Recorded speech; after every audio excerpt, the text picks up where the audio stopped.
Ya, es una cosa que no. Ya cumplió.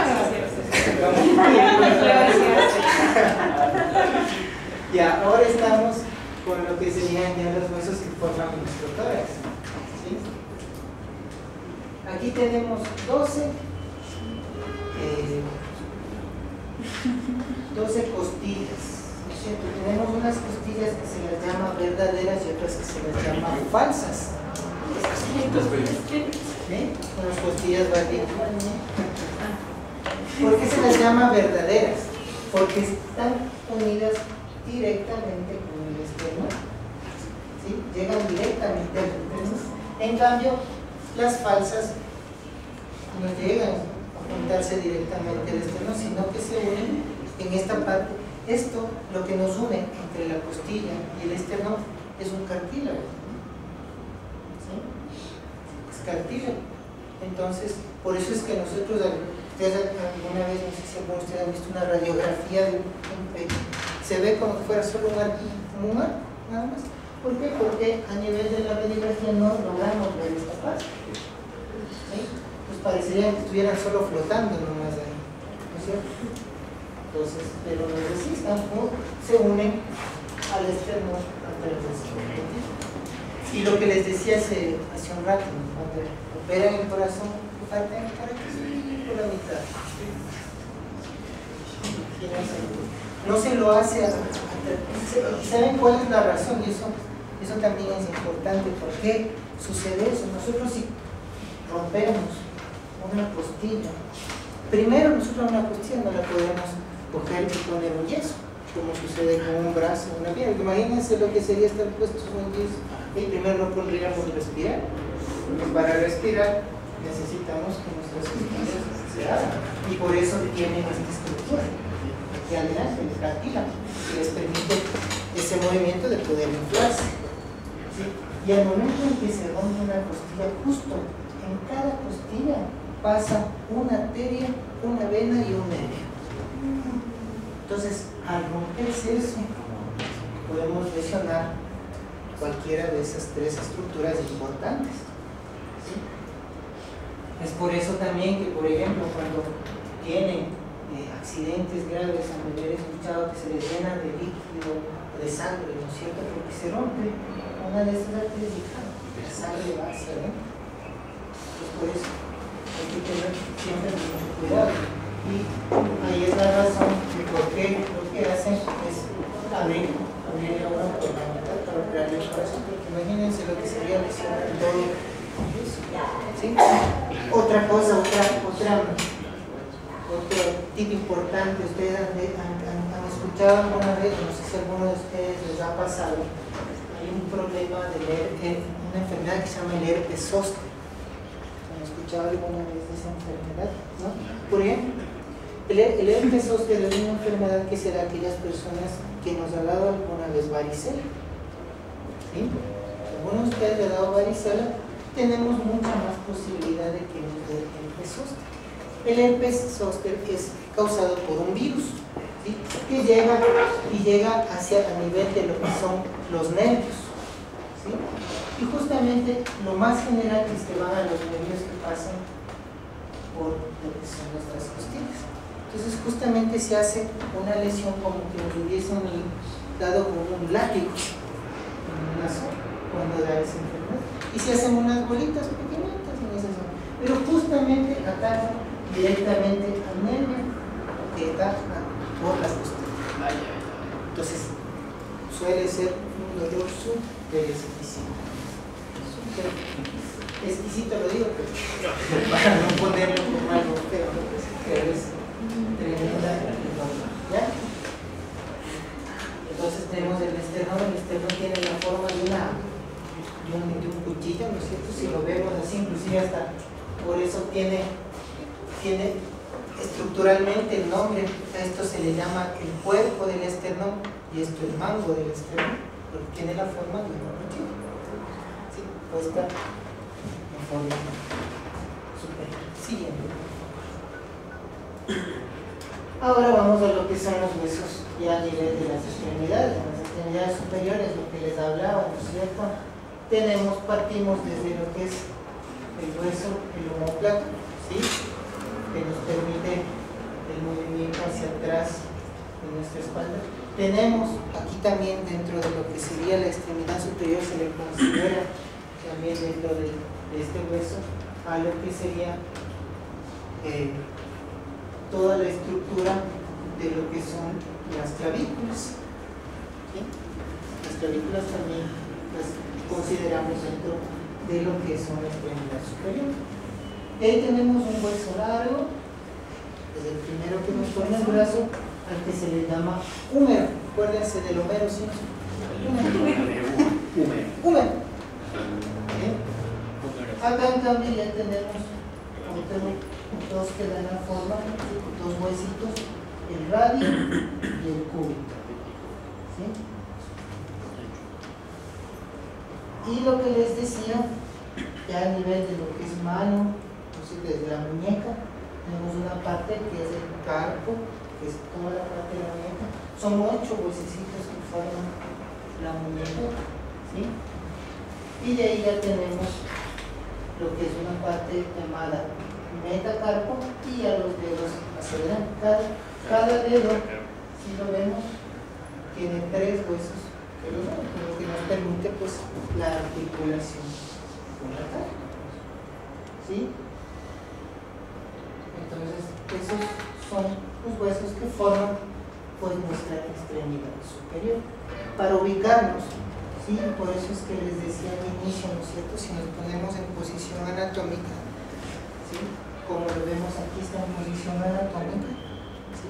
Con la palma hacia adelante, el hueso, el radio, es el hueso que va hacia afuera. Por eso, alguna vez para sentirnos el pulso, si les han de haber dicho que podemos sentirnos en la muñeca, ¿no es cierto? Lo que tomamos en cuenta es justamente el pulso, se llama el pulso radial, porque es el que pasa por el hueso del radio, y es donde vamos a sentir nuestro pulso, ¿sí? Ustedes sientan, siempre vayan desde afuera hacia adentro, ¿sí? Sienten un espacio duro, por ahí se meten un poquito y es como que tuvieran un huequito, y ahí es donde van a sentir su pulso radial. Siempre algo importante para tomarse el pulso, siempre tiene que ser con el índice y el medio. ¿Por qué no el pulgar? Porque el pulgar tiene una arteria más grande, entonces nos podemos confundir con el latido de nuestro pulgar. Todos tienen arterias, sino que el pulgar tiene una arteria más grande y nos puede confundir.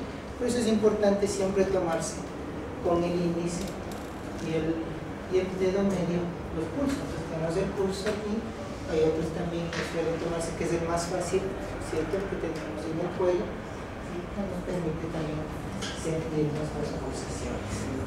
Siguiente. En la extremidad inferior, en cambio, ya partimos desde los huesos que forman la cadera, ¿sí? En la cadera tenemos los huesos grandes, que también en las mujeres, eso es también interesante, ¿no? Como veíamos, el sacro permite en las mujeres que sea como una especie de resbaladera para que pueda salir el niño, pero también están el resto de huesos dentro de lo que es la cadera. Y por ejemplo, si esto lo completamos, aquí en la mitad, ¿sí? Están unidos los huesos, pero no están soldados, sobre todo en las mujeres. Por eso es que permite que en el momento del parto se abra eso y pueda salir sin ningún problema. ¿Sí? Que es lo que generalmente suele suceder muchas veces en las mujeres, por eso es que no se tiene la cesárea, porque ese espacio no le permite salir el niño. A veces la cabecita es tan grande que, a pesar de tener, imagínense, esas dos estructuras que nos permiten dar un parto normal, no pasan.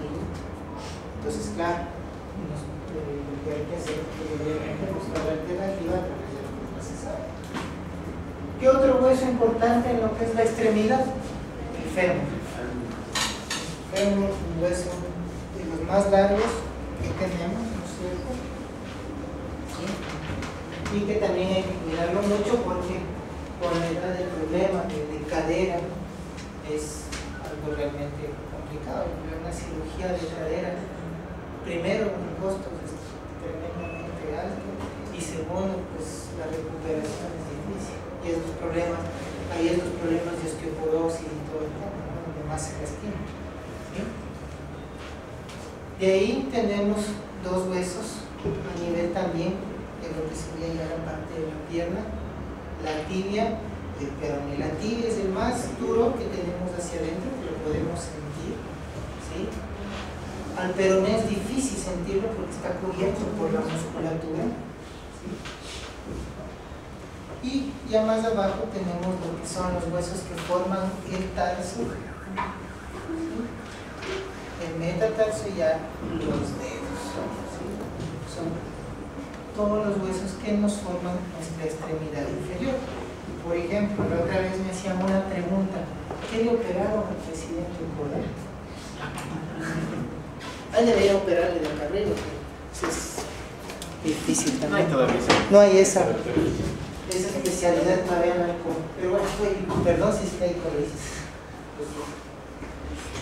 al presidente, ¿qué le hicieron? Le sacaron justamente estas dos partes. Reemplazaron toda su articulación de la rodilla. O sea, tiene aquí una articulación, pues, extra, no adicional, se puede decir biónica, de alguna manera se puede considerar así.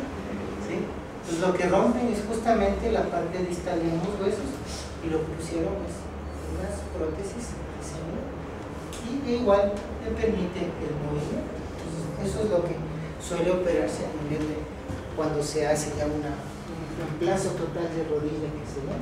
¿Sí? En cambio, en la cadera, porque les decía hace un rato que es lo que operas en una prótesis, rompe, sacan esta parte del hueso y aquí lo que ponen es una especie de plato que permite que con la prótesis dar el movimiento que vemos que tiene generalmente la articulación. En cuanto les operan, yo no sé, han habido clientes que van que siempre tienen un pie más largo. Puede ser, sí. O sea, nosotros mismos, desde nuestra estructura, no tenemos una simetría total en nuestro cuerpo. Y no se diga después de una cirugía. ¿Sí? Es bien difícil muchas veces que un lado con el otro tengan una exactitud como tal, bien complicada. Y luego la cirugía, porque como les decía, lo que te reemplazan en esta parte, pues claro, aquí entra la prótesis por la mitad del hueso y es donde queda fijo, y muchas veces por la estructura del movimiento se acorta un poco lo que es el exterior. Entonces ahí tenemos toda nuestra estructura ósea, ¿sí? Que nos permite, pues obviamente, nuestra protección y que tengamos, pues, la estabilidad como tal de nuestra. Ahora los músculos. Estamos viendo los músculos. Imagínense, hablábamos de 650 músculos. Miren en la cara, y eso que no están todos. ¿Sí? Tenemos músculos en partes donde ni siquiera los conocemos. Imagínense. En la cara importante. ¿Por qué les ponía esta diapositiva? Porque para que vean que nosotros sí tenemos musculatura en la cabeza. Si no, no podríamos fruncir el ceño, por ejemplo. ¿Sí? Que es lo que nos hace el músculo que está delante, que lleva el mismo nombre del hueso que tenemos ahí adelante, que es frontal. Tenemos un músculo también sobre el hueso que hablábamos del femoral, un músculo occipital, el que les hablaba, ¿no? El músculo que es orbicular, que está alrededor de los ojos, que nos permite, pues, el movimiento de nuestros ojos. Tenemos el orbicular de la boca, también otro tipo de músculo verano que permite el movimiento. El músculo más ejercitado que les decía, ¿sí? Que se llama massétero, que es el que nos permite la masticación. Y uno de los músculos importantes dentro de lo que es nuestro cuello, el esternocleidomastoideo. ¿Por qué lleva ese nombre? Nombre más raro, ¿no es cierto? Lleva ese nombre porque está dado de acuerdo a dónde llega, desde donde se inserta y hasta donde llega el músculo. ¿Sí?